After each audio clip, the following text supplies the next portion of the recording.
This week at Fitton Books, the Patch Kincaid series, 1961. The Kennedy Paradox. Picture this.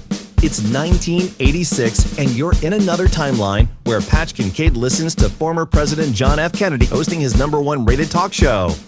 JFK speaks with a caller about how he does not trust the military and that he pulled out of Vietnam in 1965. What's going on? Patch Kincaid is a time traveler.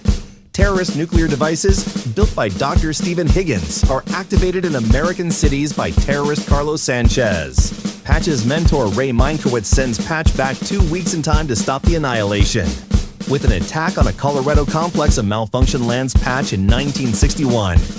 He locates the younger Minkowitz and CIA is alerted. Actual historic CIA figures question Patch, a man with no past.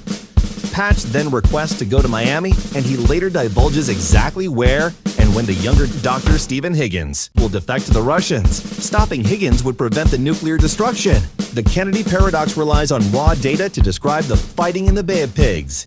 Carlos Sanchez, the prominent terrorist in the future, is on the ground in Cuba. Nuclear disaster is averted if Sanchez dies. Minkowitz and Patch are flown into Cuba hours before the Bay of Pigs invasion. They chase Sanchez as the battle begins. Sanchez escapes and both men are trapped behind Cuban lines. Speeches by Castro and President Kennedy lend to the authenticity of the novel.